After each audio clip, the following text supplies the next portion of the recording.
everyone, I'm Razia. Welcome to my channel. Please do subscribe if you haven't already. Hit the notification bell to be notified of my weekly uploads, and you can also check me out on Instagram and TikTok for more content. Peeling is genuinely one of the most annoying things that can happen while you're applying your skincare, especially if you then go on with makeup on top and it just becomes this whole mess. It has the power to ruin your day. Or maybe that's just me because I'm like super irritable. Anyway.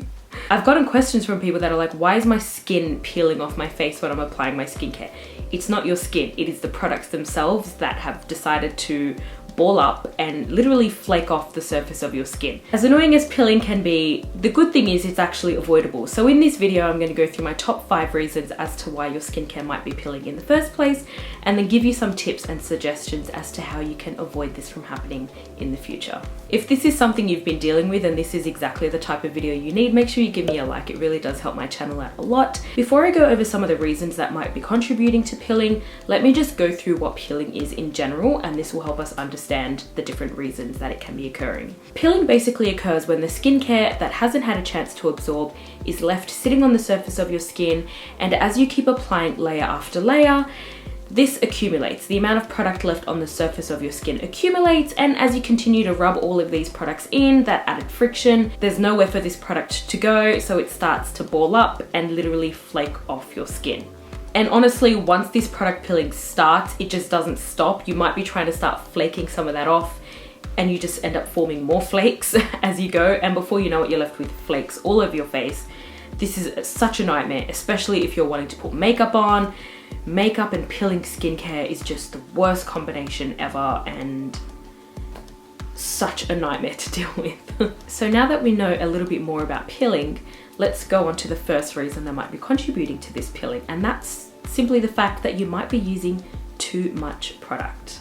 A lot of serums and products that we use these days come in these dropper bottles. When using these dropper bottles, it's easy to just think, oh, let me fill up the whole dropper because I'm sure that's how much I need for my whole face. If you're using one dropper full of every single layer of your skincare, it ends up being a lot of product that you're trying to apply. And really, your face can only absorb so much.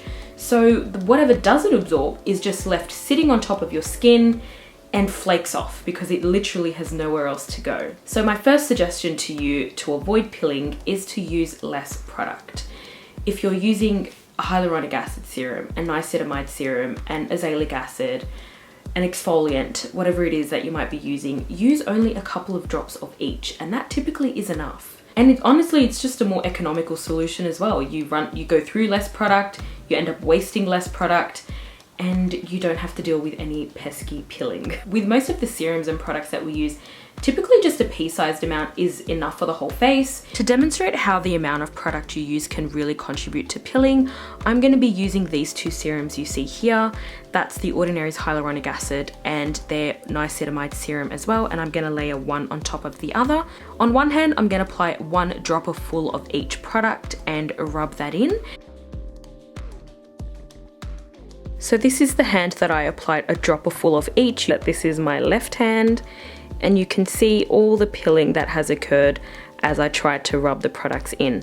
Once they dried down, I tried to rub my hand, and I get all these flakes that just start to ball off the skin, which is really, really annoying. And on the other hand, I'm going to apply just a couple of drops of each.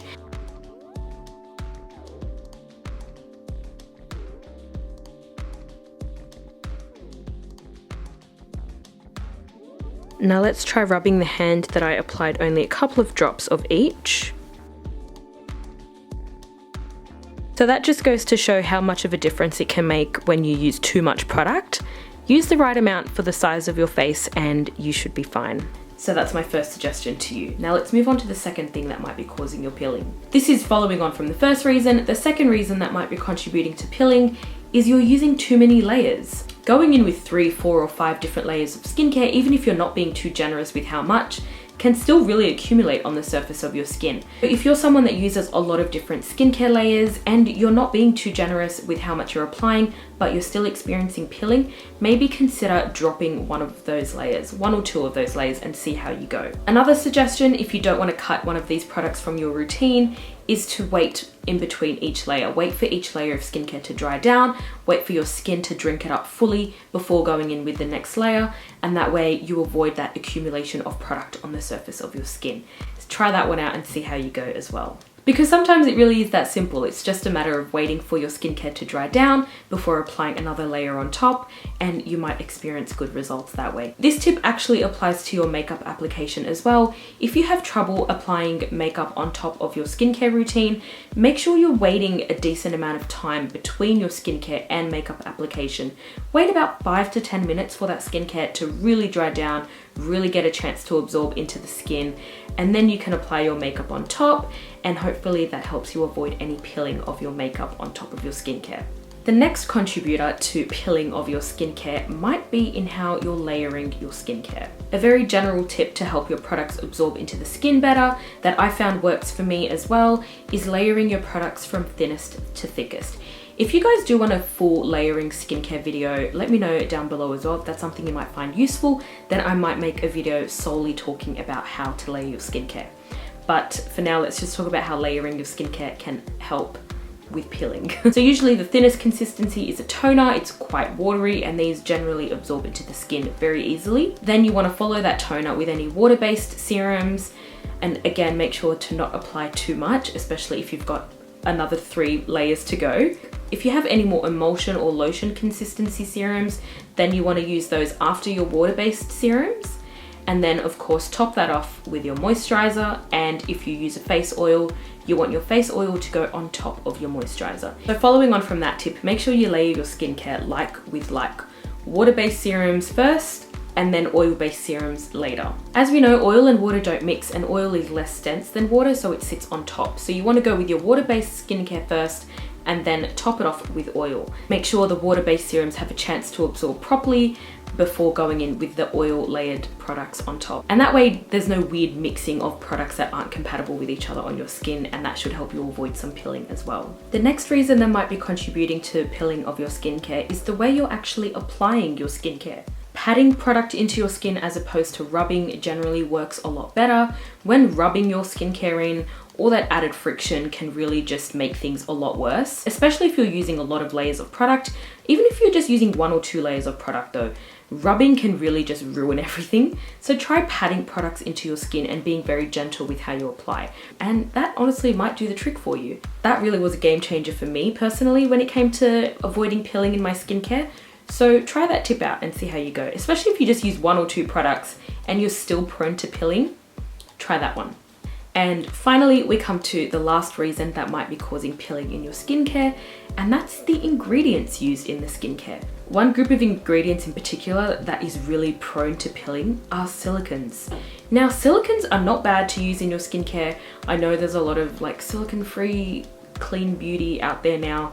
Don't be afraid of silicons, but one thing to look out for is heavy-based silicone formulas.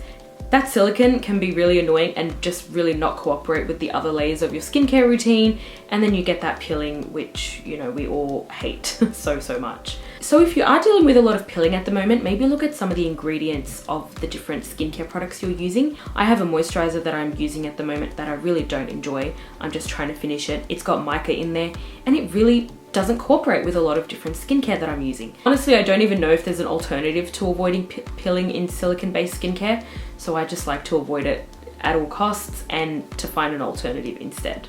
That would be my best suggestion to get around silicone pilling. Silicone can really be good in skincare. I don't mind silicone in moisturizer, for example, because it's really good at preventing water loss from occurring. But as for it being the sole base of a skincare product, that for me is an absolute nightmare, so I just like to avoid it. I know there's a lot of people out there that like to demonize the whole silicone ingredient category. Silicons can be great in some skincare products, but you know, the ones that are annoying, just don't use them because they're annoying. So that's all I've got for you today. Those are my top 5 reasons that might be contributing to pilling in your skincare routine, and some ways that you might actually avoid it in the future. I hope you found this video useful. Give me a like if you did enjoy this video. Make sure you comment below and let me know what are some of your suggestions, or what are some products that were an absolute pilling nightmare for you, and let me know in the comments below. Make sure you subscribe if you haven't already, and don't go anywhere. Check out some of the other videos I have on my channel. I've got some good ones here for you, and I'll see you in the next one.